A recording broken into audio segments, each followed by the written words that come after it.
with the wheel like Chamberlain. Look what I built, I'm an alien. Stop sleeping on me like some Ambien. My goals way over your cranium. Yeah, stuck in delirium. I'm trying to run up a stadium. I'm trying to run up a million. I'm trying to run up a million. Again, as usual. You know, I never ask them to come, they just show up. But kind of give you guys a walk around the shop right now, show you what we got in. We've got a high country Duramax here, getting a gooseneck install and a service. These are all our cars. Over here we have Kia getting a front end, and then we have the dreaded Eco Diesel. Jump around back, show you guys what else we got in right now. You guys know about the old skid loader. I just had to put a head gasket on this thing. I tried to do the old trick on it where you dump the baking soda down in the engine or some type of powdered cleaner to try and seal the rings up. We'll just leave that discreet on what exactly I used, but it ended up getting caught under the valves and it wouldn't make compression start, so I had to put a head on it. Now she's running pretty good.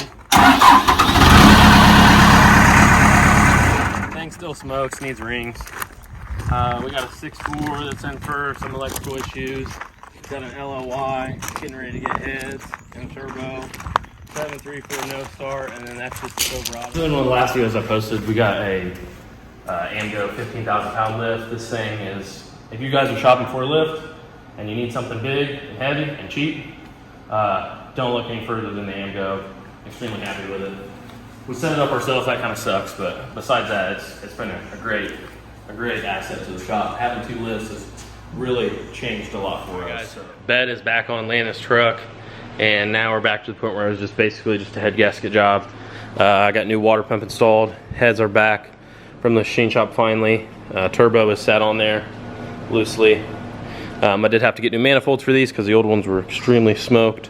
So I got a new set of OEM manifolds, or a used set of OEM manifolds in really good shape. And this project is definitely taking a little longer than expected, but we're waiting on some powder coat stuff to get back, and then we can really start hammering this thing back together. I know he's dying to have it back.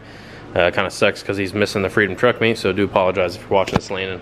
I get it, man. I definitely would have wanted to make it to that event myself, but it's kind of the way that it goes. We couldn't, you know, even though we just got the heads back from the machine shop, you know, just kind of one of those things. This kind of boils back to us needing to have a set of LOY heads on the shelf. So let's jump out here and see what Mason's doing. All right, we got an LML in. We're doing the engine swap on.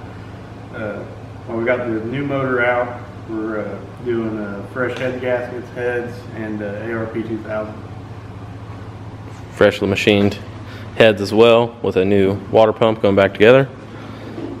Mason's getting ready to start torquing the heads. We're going to set the valves, and this guy will be ready to set in as a long block, and we can transfer. We're going to have to use a lot of stuff off the other engine because the other engine is a dual alternator engine, so I think the wiring harness is going to be different, so a lot of this stuff will not get used. We're going to use everything off of the other engine.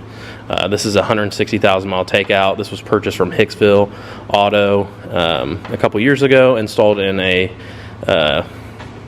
friend of a friend's truck, and he wrecked the truck. So it's about 160,000 miles on this, and it's a really good running engine. We're just doing head gaskets on it while it's out. They were not blown, but just as a preventive maintenance, I told the customer we might as well while we're at this point. So grade C gaskets, OEM, ARP 2000 grade, studs, fresh machined heads. These ones will have to go back to the machine shop. We had a set on the shelf, new water pump, and we will stick this guy back in the truck. The only thing that we're not doing right now that I wish we were doing is the CP3 conversion.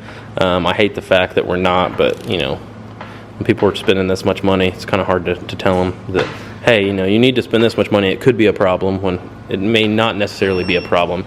He may be able to get 100,000 miles out of this pump, but if not, at some point he'll have to probably do a fuel system if we see a failure from the CP4 pump. Alright guys, so something else I want to throw in this video is some of the issues that we're having with this Eco Diesel. This is a 2015 truck with 7,000 miles on it roughly. And we just did some major engine repair to it. We did an EGR cooler and an intake. Pretty involved, had to tear pretty much the whole top end of the engine off. But what happened was the EGR cooler cracked internally and was putting coolant into the intake and just basically making all that soot turn to rocks. So all of the stepper motors and the intake runners were getting stuck. It was throwing all kinds of check engine lights. It was really, really mad. So get this, you guys are probably thinking, well, why is the transmission out? So I get it all going and everything, and I'm on a test drive. I'm like 10 minutes, probably 10 miles into my test drive, probably 20 minutes or so. And yeah, 10 miles in roughly, boom, check engine light. I'm like, okay. Shut the truck off, start back up, try to clear it. Starts really hard. I'm like, well, what do we have going on here? What are the chances that while this thing is here, for that, a completely unrelated topic, completely unrelated issue happens on this thing, which is really common, and that is the fact that this was actually recalled on a lot of vehicles. This one with the mileage has no coverage, but the tone wheel, the material on the tone wheel comes off of the tone wheel itself, so it's just glued on there. So the crank sensor couldn't read. It goes like this on the motor. Crank sensor comes up through here. Crank sensor couldn't read. The flash that Chrysler did to them will still allow the vehicle to run in lit mode, so it runs off of the cam sensors. So we were able to get it back to the shop, but unfortunately I had to be the bearer of bad news, call Randy and let him know, hey man, we got to pull the transmission out on a completely different issue because it broke on a test drive with me. So what are the chances of that? I'm gonna be honest with you guys. These transmissions in these trucks, these 8-speeds, absolutely suck to pull. It took me 2.5 hours to get this transmission out, which is ridiculous, really. And that was, you know, going fast, like as fast as I could go. It took me 2.5 hours to get a transmission out. Most diesel trucks, you know, we can do that in 45 minutes to an hour. This is all the hardware for it over here. Like, that's quite a bit of hardware for a transmission removal. Transfer case is really beefy on these. But yeah, guys, everything's out. And we're waiting on the tone wheel, which of course is back ordered. Why wouldn't it be? Tone wheel and crank sensors back ordered. So we'll replace those and this thing will be good to go. I had to grow up, had to get it. Now it's time to handle my business. Every song is a brand new invention. Making money turn to my religion. Y'all can't understand all my vision. Y'all don't understand ambition. I'm about to be the whole definition. Can't feel my pain. The things I can't erase. So people with LML trucks know what Mason's trying to do right now with this. If you know, you know. It's just kind of one of those deals.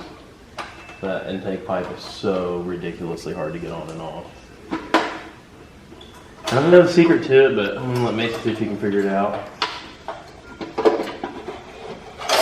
Well, it looks like he figured it out. I bet you can't put it back in. I guarantee you can't put it back in. Because it take me probably 30 minutes to get it in. Alright guys, we're going to get this engine tore down to where we can lift it easily. Get converter bolts out, stick our other long block in. Still got a, we're going to set the valve on this one.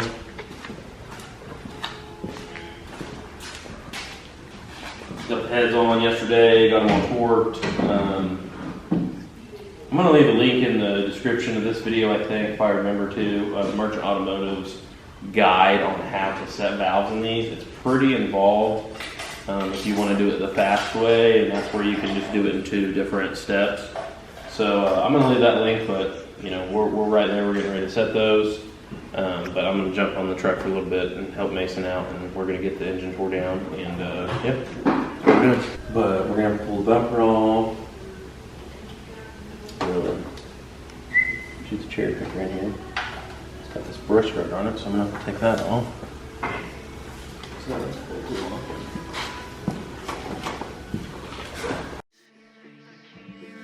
We are not the same. I'm from outer space. I gotta leave me a legacy. I gotta leave me a legacy. I'm a tiger legend, so I'm leaving a legacy. I gotta leave me a legacy. I gotta leave me a legacy. I'm a tiger legend, so I'm leaving a legacy. This is my destiny. I gotta leave me a legacy. I gotta make me some history. I got that best of the century. I got the secret, that recipe. I'm in your mentions and memories. No, you're never forgetting me. No, you're never forgetting me. I'm just trying to ball like Kareem with the team. I'm just trying to live on my dreams. What you mean? I gotta get me some Grammys. I gotta get me some trophies. I got goals, fuck a goalie. Taking shots like I'm Kobe. One a rose and a rollie. The world is yours like I'm Tony. I gotta leave me a legacy. I gotta leave me a legacy. I'm a Tiger legend, so I'm leaving a legacy. I gotta leave me a legacy. I gotta leave me a legacy. I'm a Tiger legend, so I'm leaving a legacy.